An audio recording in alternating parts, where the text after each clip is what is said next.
Today, we'll talk about going and writing on subways with graffiti partners, people I would team up with to write graffiti on the subways with. And be truthful, you 100% truthful with me. If I was doing insides, just like I said with my ink, my marker, you know, my cans of marsh ink and all, I went alone, and honestly, 99% of the time I was alone writing graffiti. Climbing into the yards, I'd go by myself. Hitting tunnels, I'd go by myself. I preferred it that way. When I'm by myself, I'm in the tunnel, or in the yard, or anywhere writing, I hear a noise, I know I did not make that noise. You know, you have too many people. I actually didn't like going with a lot of people. I've went with up to 15 people, well, or winded up going with maybe 1 or 2 people, bumping into a few more people to a few more people. I remember once actually sitting there like this. Jesus Christ, it's like a whole classroom of fucking people. It's like 20, 30 people. I was like, this can't be good. Bigger than shit we got raided. I was out in Brooklyn once. I forget which place, Sheepshead Bay or Brighton Beach, one of them. You had all these guys doing fill-ins, and I actually winded up going there with this dude, Ripe, RP. He used to do fill-ins. I believe I was with Nash at the time, OA, and maybe Sayer that did these SR fill-ins. He might have been there. And we were jumping around. Out there, it's like you got one parked set here, one parked set here, and along those you'd have the one that's going deeper out into Brooklyn, the actual active track that people get on, and the train actually moves up and down and takes you all the way out to Coney Island, and the other train tracks takes you all the way up into Manhattan and the Bronx and shit. In between that you would have 2 sets. So when these guys were doing their fill-ins, they'd walk in between these 2 parked things and do fill-ins. I remember we went there, we bumped into one group, then as we're walking with that group, bumped into another group. But the one group that we had bumped into first ran away because they had problems with the other group, and then we bumped into them. I remember the final group was KSW, King's Highway Boys, or some shit like that. AI, all those guys are doing a lot of fill-ins, man. Those AI fill-ins. I'd say, I remember him and Ripe actually, because I was with Ripe, and Ripe was up a lot on those lines with those RP fill-ins, and AI had a lot. And there was other people there. I don't know who the fuck. I really didn't sit there taking names and shit. Because I personally don't like doing these little fill-ins and sitting there. And I don't know. It seemed like a waste of time. You know.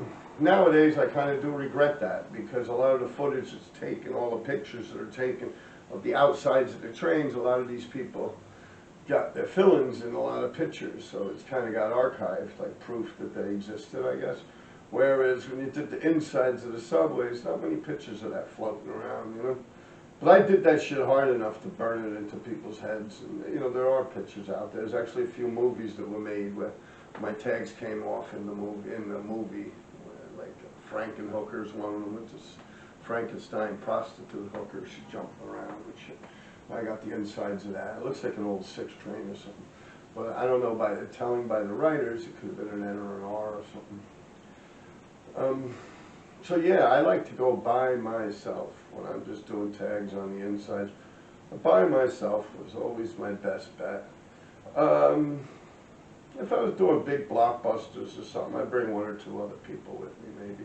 Just, you know, if they're thinking of doing the same thing as me. So that would become a problem too.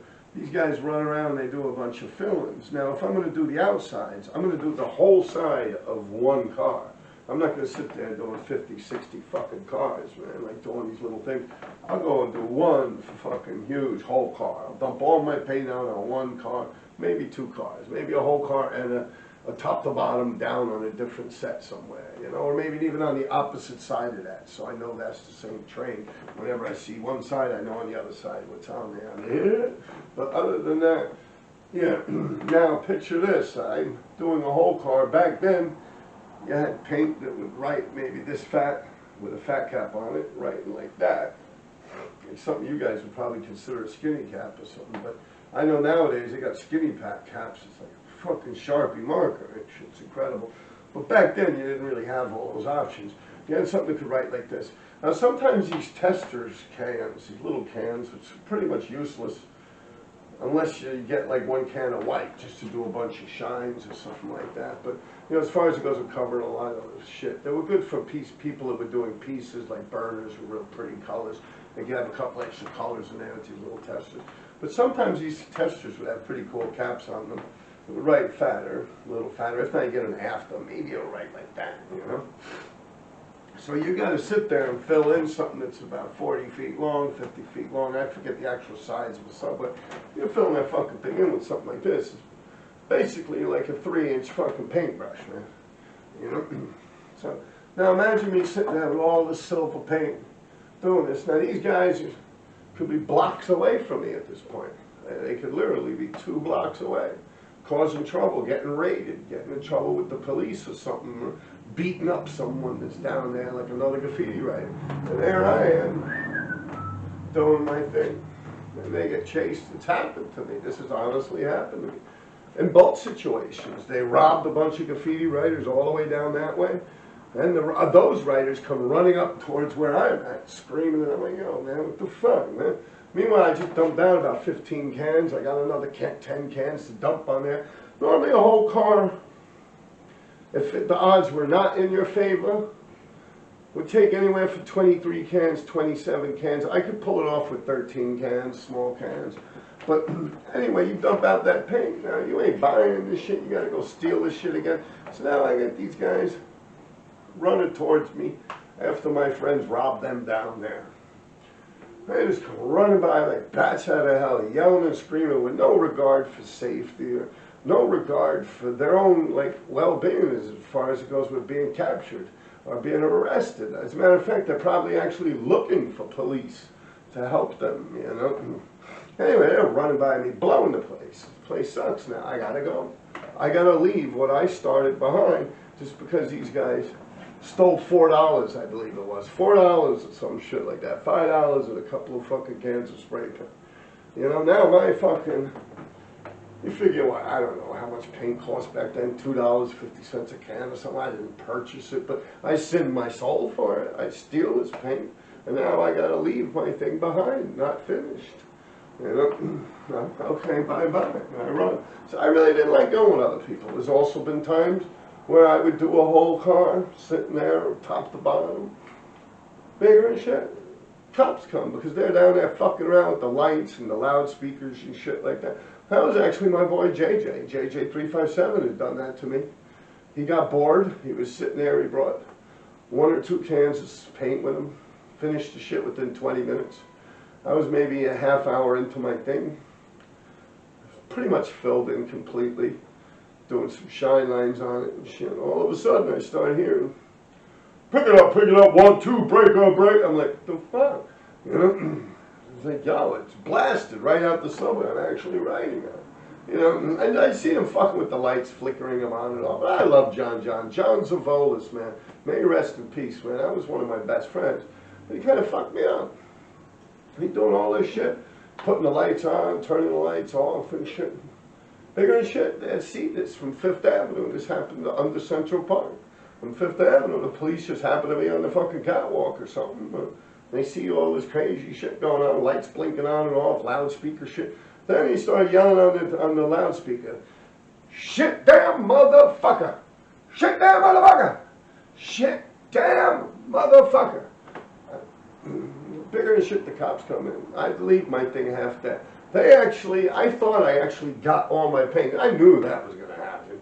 You know, I mean, he didn't just say this shit. It was like loud, blasting through the tunnels. Like maybe there's a volume or something on those fucking PA systems or something. But that shit was loud. Now, I knew I was fucked.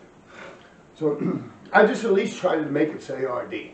So I ran through it the black real quick. I did the outline on it. Didn't even have time to do a hole in my R. I just ran the line straight down the fucking thing, ran over to the D, ran the line straight down the fucking thing. Didn't even do my white shine lines and I just packed up like I got the fuck out of there. And I forgot I had some baby blue for whatever background I needed. I left it. Vandal Squad or whatever the fuck. I don't believe it was Vandal Squad. I believe it was regular cops. But they came by, actually got my scraps, and scribbled my shit out, and wrote RAG, R-A-G, and P-N-Y-P-D, and all this crazy shit. I actually have pictures of it. It's running. You know, I have pictures of it. People have seen it, and they say, oh shit. And they took pictures, and obviously it looks like I got chased or caught. You know, this thing ran. It's like an insult. Every time this train would pull into the station, it was an insult to me, you know. So I honestly, really honestly, from the bottom of my heart, love going by myself.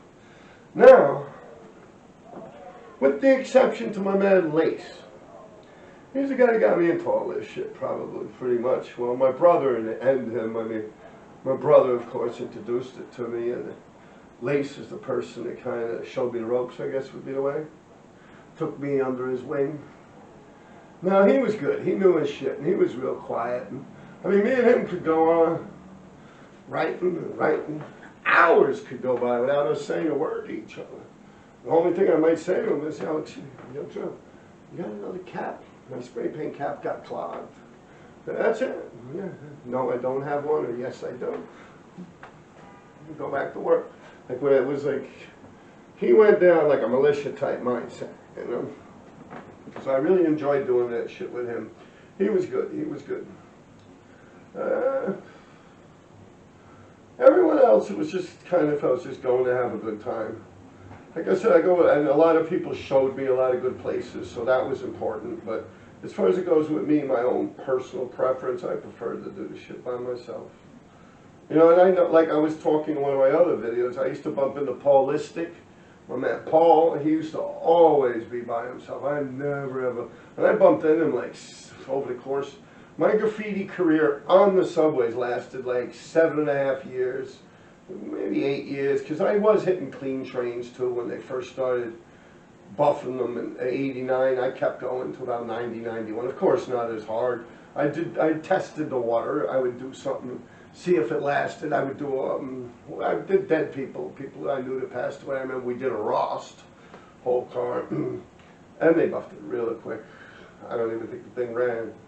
Then we started playing around. I remember I started playing around with the idea of leaving the windows alone, doing shit under the windows. It got buffed. Then Lace and me came up with the engine guts. All that black shit that's under the train. Go through there with white. Catch tags on all those things. You know, they had about 50, 60 cars. Never saw it got buffed. So we fucked around. And finally, just kept then to the streets. Now, in the streets, it's important to have a partner. For multiple reasons I could get into on a different video. You see, right now, we're still talking about the first 5 or 6 years of my graffiti career. You know, we're at like 86. I pretty much consider myself a writer on the subways from about 82 on. Although 82 and 83, I was lazy. I really didn't put in much. I was young. I didn't truly understand the game. My 84, late 84, that's when I was in there hard body into 85. Plus 83, 84, 85. In between those years also, I got in trouble with the law. I went through Spofford, and then from Spofford I went into a group home, juvenile center, a DFY facility, which they hold you for 18 months on a PINS petition. People in need of supervision is what a PINS petition. And it pretty much means they take you from your parents, tell your parents they're doing a lousy job, that the state can do a better job, and they take you and you become state property, ship your ass away.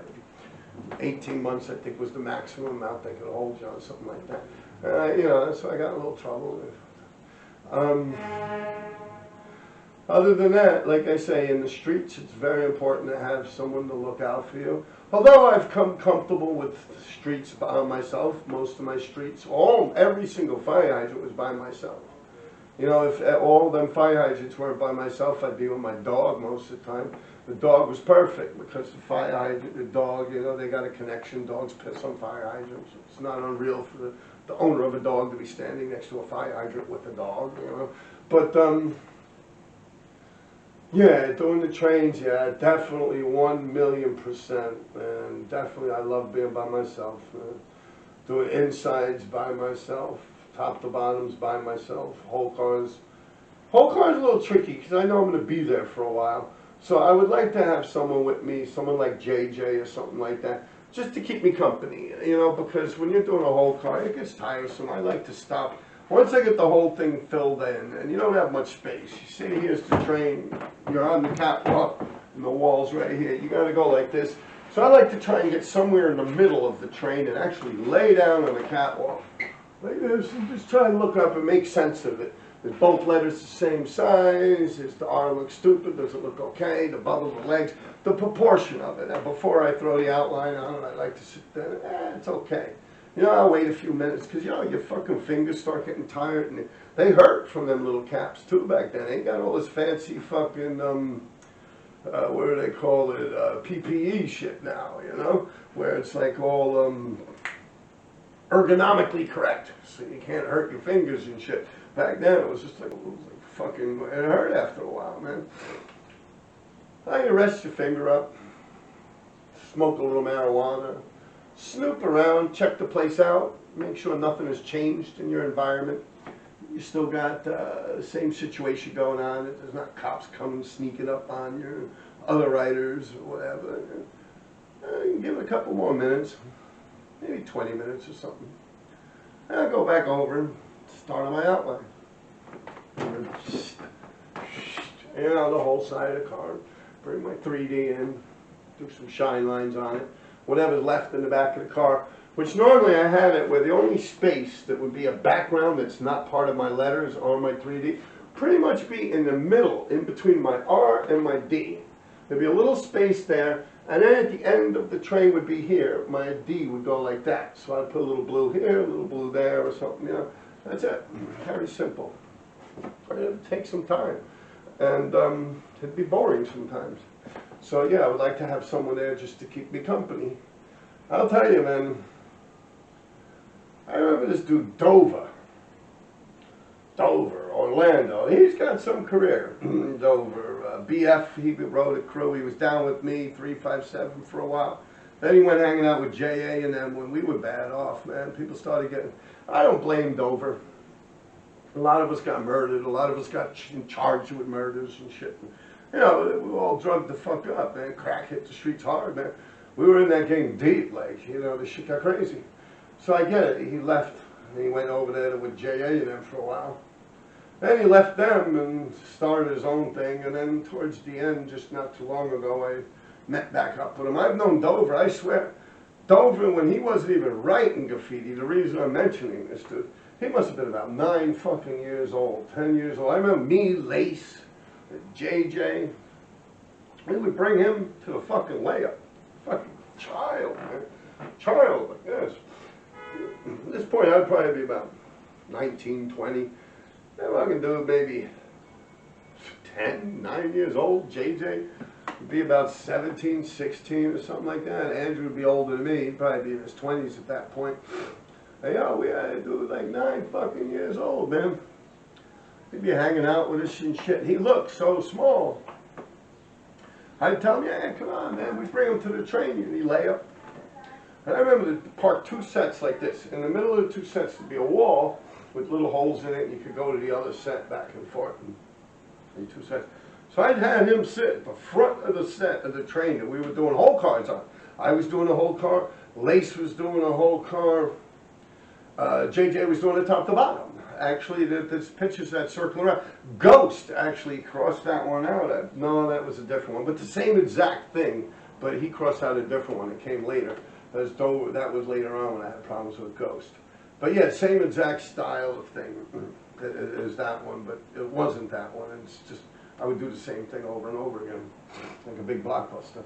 So, anyway, I would tell Dover, you sit right here, right at the front of the train. I have them sit near the catwalk.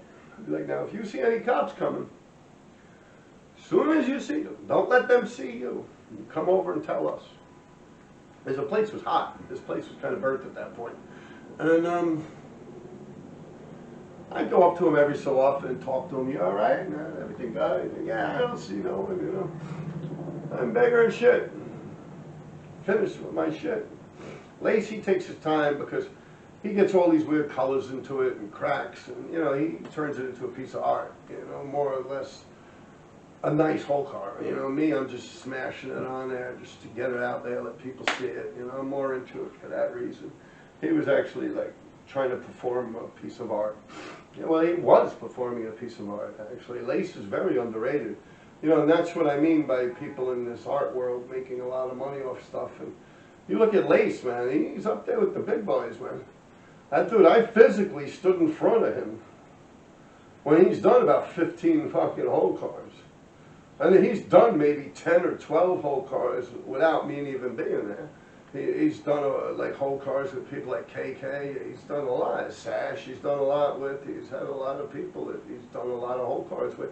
And a lot of shit when I wasn't even there, like physically. So Lace has done a lot, man. He's probably done about 30-something whole cars. And probably about 40, 50 panels of pieces under windows. He's done a lot of insides. Never did fill-ins. We did, us, all of us just did not like the fill-ins. I mean, us Manhattan side didn't like them, but when we hooked up with Queens, all them Queens motherfuckers loved doing them fill-ins, man. So we kind of became well-rounded, but there was no one individual writer that kind of did it all. You know, that mixed it up to the point where they were doing fill-ins, tags, blockbusters, and burners, and panels, and this and that. But, yeah, I preferred to go by myself when I was doing stuff like that. It was just more convenient. And I could get there when I get there. I leave when I leave. I don't have to worry about other people. And if I hear some noise or something, I know I didn't make it. And I honestly preferred it. It was just by myself. You know. It was easier to hide. You know, I was in more control of the movement and the moment. And everything was just so much better by myself. You know, a lot of people, actually hardly anyone does it by themselves. A lot of people are kind of scared, you know, go snooping around by themselves. They get ran over by a train or something. Will the family ever even find them, or would you just wind up getting killed in the subway tunnel and your body will just start rotting and decomposing and rats will start eating you, and cockroaches and worms and shit like that. So I guess, you know, that's kind of a scary thought for people and stuff, but I don't know. I knew I was good. I knew my shit. I knew don't step on the fucking third rail. I mean, there's a piece of wood on top of the third rail, but you get what I'm saying. Like, of course, you don't jump in front of a fucking moving train, you know, stupid shit like that. Be careful. You get to the duck spaces. And stay low. Don't let people see you. And I'll tell you another very important thing. Me and Lace used to say this. This comes later on. We just started doing tags and tunnels like RD Lace, RD Lace, RD Lace. Like, I remember doing that straight. And people are like, yo, there's that, and, you know. I started thinking about it, like, people that are running. Like, I went with some newer people one day. And honestly, when during the train era, and after that, I probably only rode with maybe 7 people, like, in the streets. Like, very few people have actually physically been with me while I've done tags, you know. But, yeah, I lost my train of thought. I know it had something to do with lace and tunnels and this and that. I remember now. I went in with these other guys, I don't know, video camera type people and shit like that, and younger people. And as soon as they get on the tracks, they start running and shit. I'm like, fuck, where you going? What are you doing, man? I mean, I don't know. Like, I think back, I'm like, I don't ever really remember ever fucking running. Like, the only time I might run, I mean, of course, if shit's popping off, you gotta run. But, like, nah, you don't run like it for no apparent reason. Like, you just don't go running around like, woo! Like, no, you just go in and you just go to what you're doing, you walk the fuck out. Like, I mean, years could go by without me having to run at all. Like, honestly, would have to break into a run. It could be years go by, you know. I'd stand there like this, I'd feel the wind coming, I'd be like, okay, the train's coming. I know how to lean against the fucking wall, the train's right here, it doesn't see me. Okay, train's gone. You know, it's like, you start running, you know, the train's coming, but yet the fucking thing is like 8 blocks away or something. I mean, you don't want to be seen by the train. So running is the stupidest thing you could do, honestly. Especially if you're running in like a panic mode. I don't like going with other people. Do not like it. I don't like it at all. A lot of weird shit, you know. I didn't even know people that went with people that wind up getting like fucking like done bad, man. You know, I've even heard stories. Look at this guy with Futura with Ollie. Didn't he like fucking this guy Ollie or something? I understand. He caught on fire and Futura ran away from him or something like that. Later on, the detectives come knocking up Futura's door, you know. The dude lived too. Fucking guy. But yeah, I don't like writing with other people. Lace, he's a good guy. Like Lace is a benefit. He's a plus. He's not dead weight, you know. Peace.